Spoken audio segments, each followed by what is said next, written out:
யாழ்ப்பாணத்தில் 2 இளம் வயதினர் கைது செய்யப்பட்டமை இப்போது மிகப்பெரிய பேசு பொருளாக மாறியிருக்கிறது. அதாவது போதைப் பொருளை ஒழிக்க வேண்டும், பாதாள உலக குழுக்களுடன் சம்பந்தப்பட்ட சட்டவிரோதமான செயற்பாடுகளை இலங்கையில் நிறுத்த வேண்டும் என்பதற்கு இப்போது ஆளும் அரசாங்கமானது கடும் பிரயத்தனங்களை மேற்கொண்டு வருகிறது என்று குறிப்பிடக்கூடியதாக இருக்கிறது. அதாவது உங்களுக்கு தெரியும், நாடளாவிய ரீதியில் இடம்பெறுகின்ற போதைப் பொருள் கடத்தல் அல்லது போதைப் பொருள் விற்பனை, போதைப் பொருள் பயன்பாட்டை முற்றுமுழுதாக இலங்கையிலிருந்து இல்லாது ஒழிக்க வேண்டும் என்பதற்காகவே இவ்வளவு பேரும் இவ்வளவு பாடுபட்டு கொண்டிருக்கும் நிலையில் நாளாந்தம் 10-15 செய்திகளாவது போதைப் பொருள் தொடர்பான செய்திகள் எங்களால் பார்க்க முடிகிறது. அப்படி நேற்றைய தினம் மாலை பொழுதில் 2 பேர் கைது செய்யப்பட்டிருக்கிறார்கள். 23 மற்றும் 25 வயதுகளை உடைய 2 பேர் யாழ்ப்பாணத்தில் கைது செய்யப்பட்டிருக்கிறார்கள். ஹெரோயின் மற்றும் ஐஸ் ரக போதைப் பொருட்களை தம்மோடு வைத்திருந்தார்கள் என்று சொல்லி குற்றம் சுமத்தப்பட்டது. விசாரணையில் அது தெரிய வந்திருக்கிறது. இப்படி அவர்களை பிடித்து விசாரிக்கிற போது ஹெரோயின் போதைப் பொருள், ஐஸ் போதைப் பொருள் ஒருவரிடமும், இன்னும் ஒருவரிடம் ஹெரோயின் போதைப் பொருளோடு ஐஸ் போதைப் பொருளும், அத்தோடு இன்னும் ஒரு வாளும் கைப்பற்றப்பட்டிருக்கிறது. இந்த வாளோடு கைது செய்யப்பட்டவர் பல்வேறுபட்ட குற்றச்செயல்களோடு சம்பந்தப்பட்ட ஒருவர் என்று சொல்லியும் மேலதிக விசாரணைகள் மூலமாக தெரிய வந்திருக்கிறது. அது மட்டுமில்லாமல் அவர் ஒரு பிரதேச சபையை பிரதிநிதித்துவப்படுத்துகின்ற ஒருவருடைய மகன் என்று சொல்லியும் இப்போது அதுவும் பேசு பொருளாக மாறியிருக்கிறது. தந்தை பல சட்டவிரோதமான செயற்பாடுகளில் ஈடுபடுகின்ற ஒருவர், அதனால்தான் பிள்ளையும் இப்படி வந்திருக்கிறது என்று சொல்லியும் இன்னும் ஒரு பக்கத்தில் பேச்சு நடந்து கொண்டிருக்கும் நேரத்தில் போலீஸ் தரப்பை பொறுத்த வரைக்கும் இது தொடர்பான அடுத்த கட்ட விசாரணைகள் இடம்பெறுவதாக அறிவித்திருக்கிறார்கள். அது மட்டுமில்லாமல் யாழ் போலீஸ் நிலையத்தில் இவர்கள் தடுத்து வைக்கப்பட்டு விசாரிக்கப்படுவதாகவும் நீதிமன்றத்தில் முற்படுத்துவதற்கான நடவடிக்கைகள் எடுக்கப்பட்டிருக்கிறது என்று சொல்லியும் அறிவித்திருக்கிறார்கள்.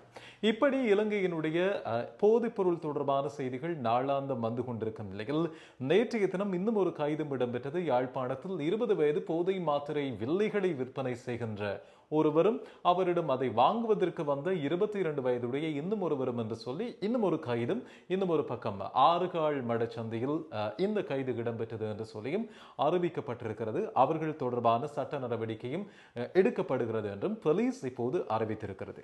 இந்த செய்திகள் இப்படி இருக்கின்ற போது இன்னும் ஒரு பக்கத்திலே பார்த்தால் தூக்கு தண்டனையை பெற்றிருக்கின்றவர்கள் 805 ஆண்கள் இதுவரைக்கும் சிறையில் இருக்கிறார்கள் என்று சொல்லப்படுகிறது. 21 பெண்களும் தூக்கு தண்டனை கைதிகள் சிறையில் இருப்பதாக சொல்லப்படுகிறது.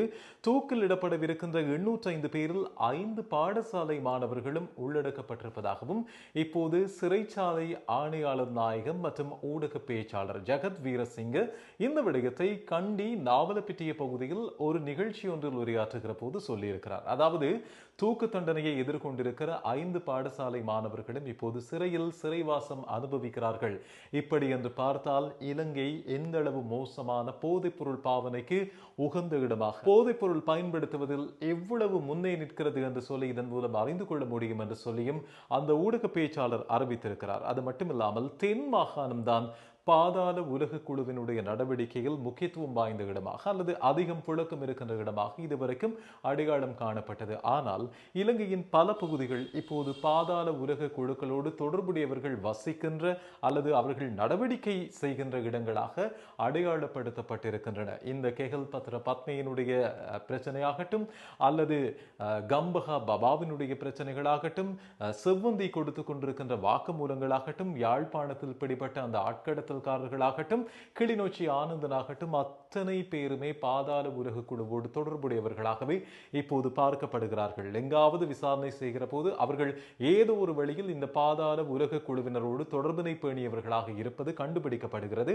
இது மட்டுமில்லை, நேற்றைய தினம் பிரதேச சபை காரியாலயத்தில் வைத்து சுட்டுக் கொலை செய்யப்பட்ட மிதிகமல் அசாவும் பாதாள உலக குழுவை சேர்ந்தவராகவே அடையாளப்படுத்தப்படுகிறார் என்று சொல்லி இன்றைய அந்த உரையில் அவர் பேசியிருக்கின்றமை இன்னும் ஒரு பெரிய பேசு பொருளாக மாறி இருக்கிறது. பாடசாலை மாணவர்கள், அதுவும் 5 பேர் இப்போது தூக்கு தண்டனை கைதிகளாக சிறையில் இருப்பது என்பது வெளிநாடுகளை பொறுத்தவரைக்கும் சாத்தியமே இல்லை என்று சொல்லலாம். இலங்கையில் இவ்வளவு பெரிய எண்ணிக்கையிலானவர்கள் தூக்கு தண்டனையை எதிர்கொள்வது பெரும்பாலும் போதைப் பொருள் தொடர்பான சட்டவிரோத செயற்பாடுகளோடு தொடர்புடையவர்களுக்கான குற்றமாகவே பார்க்கப்படுகிறது என்று சொல்லியும் அறிவிக்கப்படுகிறது. எனவே இந்த போதைப் பொருளை இல்லாது ஒழிப்பதற்கு பொதுமக்களும் அரசாங்கத்தோடு கைகோர்க்க வேண்டும் என்று சொல்லி அந்த ஊடக பேச்சாளர் ஜெகத் வீரசிங்க அறிவித்திருக்கிறார்.